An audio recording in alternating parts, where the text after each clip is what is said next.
La gametogénesis es el proceso mediante el cual se da origen a las células sexuales, que también son conocidas como gametos. Estos gametos, bien sean femeninos o masculinos, se van a originar a través de aquellos órganos especializados en cada uno de los géneros, dando entonces origen respectivamente a los espermatozoides como a los óvulos. El desarrollo gonadal se da en el saco vitelino, dando origen a unas células que son células germinales. Estas células germinales, a su vez, van a dar origen a un blastema gonadal a través de la proliferación de células mesenquimales y células basales, las cuales, a través de un proceso de mitosis, van a generar una gónada indiferenciada. En el caso del macho, tenemos que, cuando se define qué es el macho, a través de el gen CRY, que está en el cromosoma Y de XY del macho, allí va a haber un factor llamado SOX9 y una proteína antimülleriana que va a dar origen, va a permitir que se pueda formar el conducto de Wolff y el epidídimo, definiendo entonces que estamos en presencia de un animal masculino. Entonces, en el caso de la gametogénesis de los seres masculinos o de los animales machos, tenemos que está constituida por un proceso de espermatogénesis y espermiogénesis. Al momento de nacer, las células germinales de los machos, también conocidas como gonocitos, van a ser pocas y van a estar acompañadas también de unas células denominadas células de soporte que van a dar origen después a las células de Sertoli, así como también por las células mesenquimales que van a dar origen a las células de Leydig. Los túbulos seminíferos no van a tener lumen y van a ser pequeños y van a estar cubiertos de tejido intersticial, y a medida de que el animal se vaya a ir desarrollando vamos a ver los cambios que van a ir ocurriendo. Luego, a partir de que se va dando el desarrollo del animal, entonces los túbulos seminíferos, a través de la diferenciación celular, van a ir formándose, así como también las células de Sertoli, las cuales van a ser las encargadas de entonces liberar esos espermatozoides en los túbulos seminíferos. ¿Qué ocurre antes de la pubertad? Antes de la pubertad tenemos a las espermatogonias en la membrana basal de las células germinales, donde también estas son soportadas por las células de Sertoli. Entonces, a través de un proceso de mitosis, esas espermatogonias se van a convertir en espermatocitos primarios, para posteriormente pasar por un proceso de meiosis en la primera división, convertirse en espermatocitos secundarios y en la segunda dar origen a lo que conocemos como las espermátidas. Pero no es hasta que entren en el proceso de pubertad que se va a dar origen a los espermatozoides. Entonces entendemos que la espermatogénesis inicia antes de la pubertad, pero no se culmina en sus 3 fases hasta que se llega a la pubertad. ¿Por qué? El proceso de espermatogénesis en el caso de la pubertad entonces va a ocurrir cuando el eje hipotálamo-hipófisis gonadal pueda liberar o mande el estímulo para liberar la GNRH. Este estímulo de GNRH va a hacer que se liberen FSH y LH. Estas gonadotropinas entonces van a llegar hasta el testículo y en el testículo van a generar lo siguiente. La LH va a llegar hasta las células de Leydig y en las células de Leydig va a provocar que se produzcan dentro de los túbulos seminíferos la testosterona. Así como la FSH va a llegar hasta las células de Sertoli y va a producir inhibina y ABP fuera de los túbulos seminíferos. Esto entonces va a provocar o a producir que en el animal hayan cambios de temperamento y cambios físicos, lo cual entonces va a contribuir también a que ese eje hipotálamo-hipófisis gonadal pueda regularse. Entonces, para definir las fases de la espermatogénesis tenemos 3 fases. La primera es la fase proliferativa, en la cual las espermatogonias pasan de espermatogonias tipo A0, A1, A2, A3 hasta A4 y a espermatogonias tipo B, que no son más que procesos de mitosis en los cuales van cambiando los estadios y el desarrollo de las espermatogonias. Asimismo, entonces llegan a convertirse en espermatocitos primarios. Luego entonces pasamos a la segunda fase, que es la fase meiótica, donde, como su nombre lo dice, va a ocurrir una meiosis, en la cual entonces ese espermatocito primario se va a transformar en un espermatocito secundario. Ese espermatocito secundario entonces va a dar origen a unos cambios de la conformación del material genético y ahí es donde se va a definir un espermatocito secundario con cromosoma X y otro con cromosoma Y, tomando en cuenta y recordando que es el macho quien determina el sexo. Y en la segunda fase o en la segunda división de la meiosis vamos a tener que ese espermatocito secundario se transforma en una espermátida.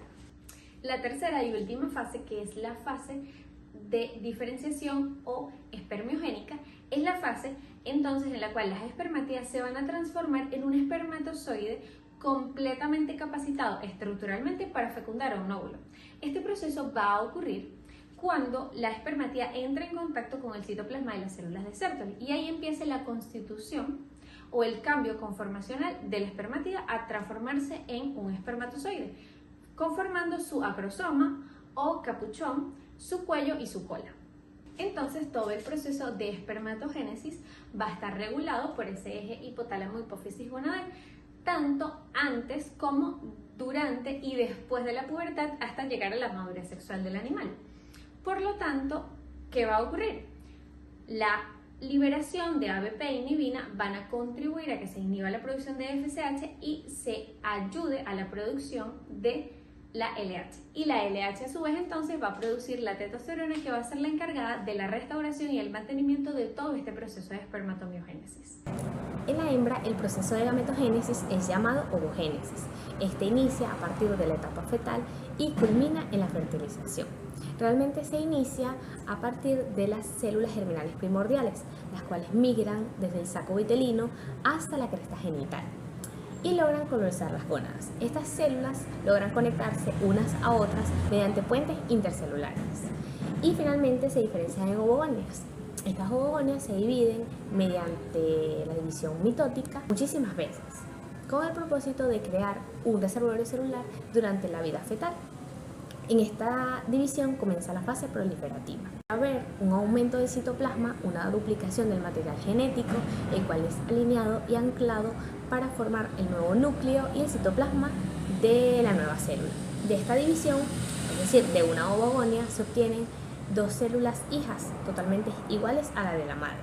Una vez es culminada la fase proliferativa, las ovogonias son denominadas ovocitos y entran en división meiótica. Esta división ocurre en dos fases, meiosis 1 y meiosis 2.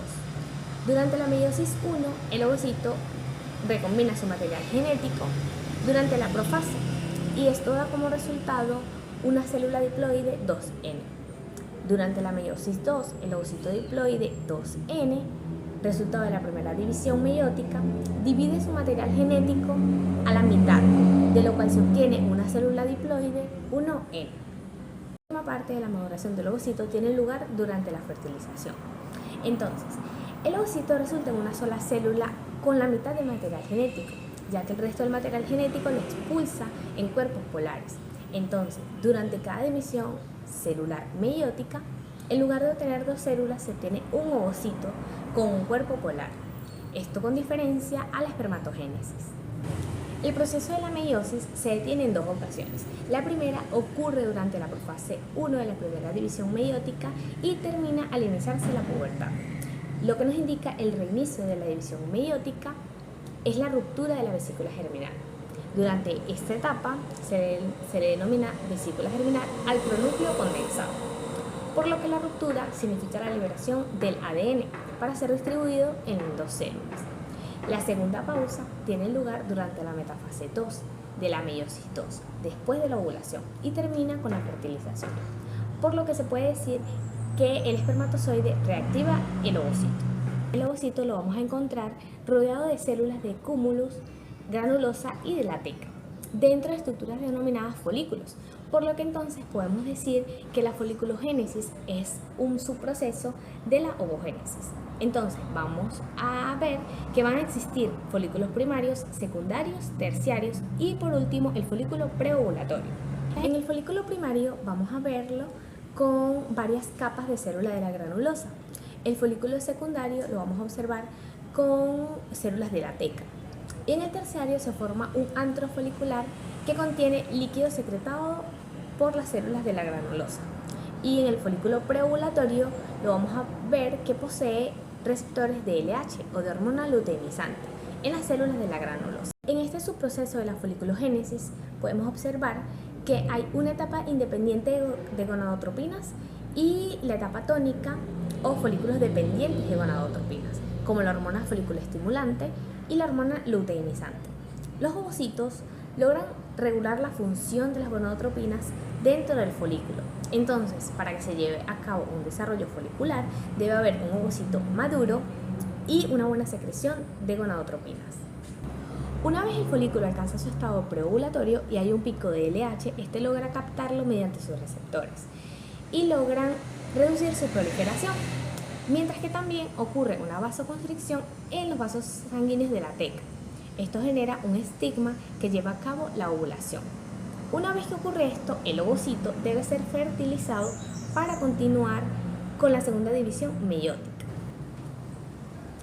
La pubertad y la madurez sexual en las vacas es influenciada por muchísimos factores, como lo es el manejo, la alimentación, como la falta de minerales, vitaminas, también estímulos externos como la luz, algunas patologías y también por el eje hipotálamo, hipófisis, ovarios y entre otros.